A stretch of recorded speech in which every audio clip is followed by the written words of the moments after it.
क्या कोहराम मच रहा है बांग्लादेश में? क्यों मोहम्मद यूनुस की कुर्सी जाने की संभावना जताई जा रही है? फिर से क्यों बांग्लादेश आक्रोश की आग में दहक रहा है? स्टूडेंट्स मोहम्मद यूनुस के घर पर चढ़ाई क्यों करना चाहते हैं? अगर मोहम्मद यूनुस की कुर्सी गई तो क्या भारत इनकी मदद करेगा? क्या भारत शेख हसीना की तरह यूनुस को पनाह देगा? आखिर सैन्य शासन क्यों लगाया जा रहा है? क्यों लोग मोहम्मद यूनुस से इस्तीफे की मांग कर रहे हैं? आइए जानने और समझने की कोशिश करते हैं। दक्षिण एशिया में बसा बांग्लादेश दुनिया का 8वां सबसे ज्यादा आबादी वाला देश माना जाता है। किसी भी देश की आबादी उसके कल को बेहतर बना सकती है, लेकिन बांग्लादेश की आवाम कल तो छोड़िए आज को भी साकार नहीं कर रही। बांग्लादेश में सबसे ज्यादा तांडव मचा रखा है छात्रों ने, माइनॉरिटीज में रहने वाले हिंदुओं ने। जी हाँ, ये वही लोग हैं जिन्होंने शेख हसीना के खिलाफ आक्रोश की ऐसी चिंगारी जलाई थी। उनके कुछ फैसलों को गलत मानकर उनके खिलाफ ऐसा प्रदर्शन किया था कि 25 अगस्त 2024 को शेख हसीना को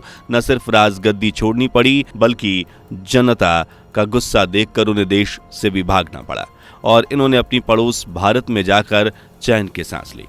शेख हसीना के भारत में पनाह लेने के बाद मोहम्मद यूनुस की सरकार बनी और इस उम्मीद से बनी कि अब बांग्लादेश में हालात कुछ सुधार आएंगे, यहाँ गुस्से से भरी बैठी जनता को कुछ राहत मिलेगी, बांग्लादेश का एक नया सुखी दौर शुरू होगा। लेकिन इस उम्मीद पर अब पानी फिरता हुआ नजर आ रहा है, क्योंकि जिस तरह शेख हसीना के कुछ फैसलों के चलते जनता ने सड़कों पर जमकर प्रदर्शन किया था, इस्तीफे की मांग की थी, ठीक वैसे ही अब मोहम्मद यूनुस के खिलाफ भी नारेबाजी हो रही है।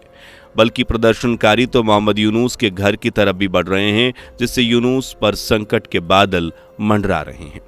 बांग्लादेश की राजधानी ढाका में इस वक्त कोहराम मचा हुआ है। भीड़ लगातार यूनुस के घर की तरफ बढ़ती दिख रही है और इसमें सिर्फ हिंदू समुदाय या छात्र ही नहीं बल्कि सरकारी कर्मचारियों का एक जत्था भी है। हालात इतने ज़्यादा खराब हो चुके हैं कि एक वर्कर की मौत भी इन्हीं दंगों के बीच हो चुके हैं। प्रदर्शनकारी अपनी मंजिल तक पहुंचने की जुस्तजू में लगे हैं, लेकिन इनकी रुकावट बन रही है पुलिस। जी हां, पुलिसकर्मी प्रदर्शनकारियों को रास्ते में रोकने की और मोहम्मद यूनुस को सुरक्षा देने की कोशिश कर रहे हैं, लेकिन लोग रुकने को तैयार नहीं हैं, जिससे अशांति, अराजकता और कानून व्यवस्था के कमज़ोर होने का खतरा बन रहा है। ढाका में हिंदू समुदाय उसी शहीद मीनार पर प्रदर्शन कर रहे हैं जहां से पहले छात्र आंदोलन की चिंगारी फूटी थी। यहीं से शेख हसीना के इस्तीफे की मांग भी उठी थी। ढाका सहित कई इलाकों में बढ़ती भीड़ की वजह से हजारों की संख्या में लोग अंतरिम सरकार के खिलाफ आवाज बुलंद कर रहे हैं। ढाका सहित मेमनपुर, मदारीपुर, फरीदपुर, मौलवी बाजार, सुनामगंज जैसे कई इलाके आज हिंदुओं की मांगों से गूंज रहे हैं। इस भीड़ में बच्चे, बूढ़े, जवान, महिला, पुरुष सब एकजुट होकर मोहम्मद यूनुस से अपने हक के लिए मांग कर रहे हैं। हाथों में तख्ती, पोस्टर, बैनर लेकर अपनी मांगे सरकार तक पहुंचा रहे हैं, जिससे मोहम्मद यूनुस की सरकार हिल गई है। लेकिन ये मांगे क्या हैं? क्यों हिंदू समुदाय के साथ छात्र भी खड़े हो गए हैं? जानने के लिए जल्दी से वीडियो को लाइक कर दीजिए और अगर हाँ चैनल पर नए हैं तो या इससे पहली बार जुड़े हैं तो इसे सब्सक्राइब करना बिल्कुल भी ना भूलें। बांग्लादेश में कट्टरपंथियों का राज है। यहाँ 15 करोड़ से ज़्यादा आबादी मुस्लिम समुदाय की है, वहीं 1 करोड़ से कुछ ज़्यादा यहाँ हिंदू रहते हैं, इसीलिए यहाँ मुस्लिमों का दबदबा है। जब मन चाहे किसी भी हिंदू पर अत्याचार करने चले आते हैं। वही रिपोर्ट से पता चलता है कि जब से शेख हसीना की सरकार हटी है, मोहम्मद यूनुस की सरकार बनी है, तब से बांग्लादेश के 64 जिलों में 52 जिलों के माइनॉरिटीज़ लोगों के साथ उत्पीड़न, अत्याचार के मामले सामने आ रहे हैं और करीब 205 केस देखने को मिले हैं। परिषद ने भी सरकार को लेटर लिखकर माइनॉरिटीज़ में गहरी आशंका की चिंता जताई है और इस पर ध्यान देने के लिए कहा है। यानी आप समझ सकते हैं कि इस मुस्लिम समुदाय वाले देश में माइनॉरिटीज़ में आने वाले लोगों के साथ कितना बद से बदतर व्यवहार किया जा रहा है। और सबसे ज़्यादा जुल्म हिंदुओं पर हो रहा है, क्योंकि कट्टरपंथियों के निशाने पर ईसाई, बौद्ध से ज़्यादा हिंदू धर्म को मानने वाले लोग रहते हैं, जिनके लिए अब बांग्लादेश एक महफूज घर नहीं रहा। इसी चिंता को लेकर हिंदू समुदाय सड़कों पर उतर आया है और जमकर नारेबाजी हो रही है। प्रदर्शनकारियों ने नारे लगाते हुए कहा है कि ये देश किसी के बाप का नहीं, हमने भी यहाँ खून बहाया है और इसके लिए हम आगे भी खून बहाने के लिए तैयार हैं। अगर ज़रूरत पड़ी तो एक बार फिर हम खून देंगे, लेकिन किसी भी हाल में हम बांग्लादेश छोड़कर नहीं जाएंगे। साथ ही प्रदर्शनकारियों ने अंतरिम सरकार को चेतावनी देते हुए कहा कि हिंदुओं के लिए सुरक्षा के लिए बंदोबस्त की जाए। लोगों ने हिंदुओं पर हो रहे अत्याचार को लेकर सिविल सोसाइटी के सदस्यों की चुप्पी पर भी सख्त नाराजगी जताई। लोगों का कहना है कि सरकार हमारे घरों और दुकानों के लिए सुरक्षा का इंतजाम करे, हिंदुओं के लिए एक मिनिस्ट्री और अल्पसंख्यक सुरक्षा आयोग बनाया जाए। साथ ही ये भी मांग की गई कि हिंदुओं पर जो हमले हो रहे हैं, उनके साथ जो अत्याचार किया जा रहा है, उन्हें रोकने के लिए सरकार कुछ कदम आगे बढ़ाए, इनके खिलाफ कुछ कानून बनाकर उन्हें जल्द से जल्द पास करे। इसके अलावा हिंदू प्रदर्शनकारियों ने अल्पसंख्यकों के लिए 10% आरक्षण यानी रिजर्वेशन की डिमांड भी की है। इन्हीं सब मांगों को पूरा करने की जद्दोजहद में प्रदर्शनकारी मोहम्मद यूनुस के घर की तरफ बढ़ रहे हैं।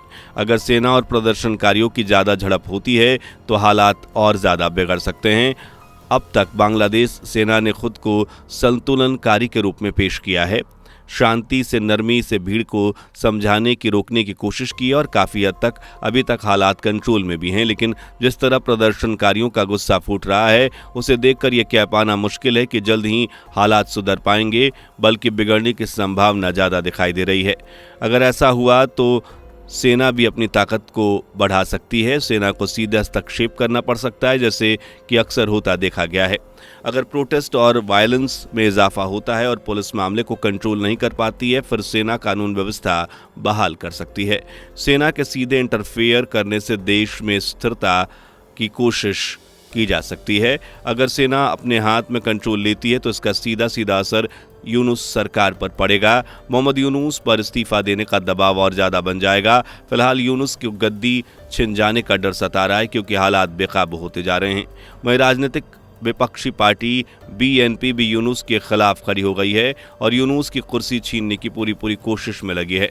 ऐसे में अगर यूनुस की सरकार कमज़ोर पड़ती है और विपक्षी दल एकजुट होकर काम करता है तो हो सकता है कि यूनुस को इस्तीफा देना पड़ जाए, क्योंकि विपक्षी दल इस गर्म माहौल में घी डालने का काम कर रहे हैं।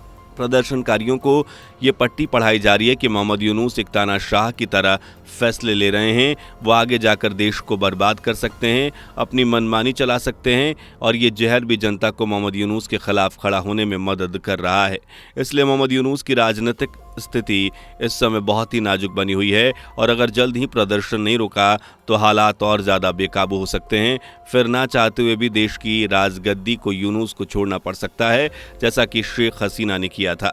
यूनुस की अंतर्राष्ट्रीय पहचान और उनकी नोबेल पुरस्कार विजेता वाली छवि ने उन्हें अंतर्राष्ट्रीय स्तर पर कुछ मदद दिलाई है, लेकिन ये समर्थन किस तरह इस मामले को सुलझा सकता है या यूनुस की कुर्सी बचा सकता है, वो तो आने वाला वक्त ही बताएगा। मोहम्मद यूनुस ने देश के सामने, राजनीतिक पार्टियों के सामने खुद को एक उदार और सुधारवादी नेता के रूप में प्रदर्शित किया है, खासतौर से अंतर्राष्ट्रीय मंच पर। लेकिन अब ये छवि धीरे धीरे कमजोर होती दिख रही है। हिंदू समुदाय की मांगों और प्रदर्शन के चलते अब उनका देश में तो क्या अपने घर में भी रहना मुश्किल हो गया है। पुलिसकर्मी मोहम्मद यूनुस के घर को प्रोटेक्शन दे रहे हैं, हर वक्त मोहम्मद यूनुस पर नज़र रखी जा रही है। इनके घर की तरफ बढ़ती भीड़ को रोकने के लिए लगातार कोशिश की जा रही है। कुछ ऐसे ही हालात शेख हसीना के साथ भी देखने को मिले थे। उनके खिलाफ जनता का गुस्सा किस तरह फूट पड़ा था, ये हम सब अच्छे से जानते हैं। और अब जो माहौल बनता नजर आ रहा है वो भी ये संदेश दे रहा है कि आने वाला वक्त मोहम्मद यूनुस के लिए अच्छा साबित नहीं होगा। अगर इन्होंने जल्द ही अल्पसंख्यकों के लिए कोई बड़ा फैसला नहीं लिया और उनकी मांगें पूरी नहीं की तो भीड़ का आक्रोश बढ़ जाएगा और आखिर में हो सकता है कि मोहम्मद यूनुस को भी इस्तीफा देना पड़ जाए। लेकिन ये देश को छोड़कर कहाँ जाएंगे? शेख हसीना को तो भारत ने पनाह दे दी, लेकिन क्या भारत मोहम्मद यूनुस के कड़वे बयानों के बाद उसे सुरक्षा मुहैया कराएगा? ये देखना वाकई दिलचस्प होगा। वैसे आपको क्या लगता है, क्या भारत मोहम्मद यूनुस को संकट के समय मदद देगा या नहीं?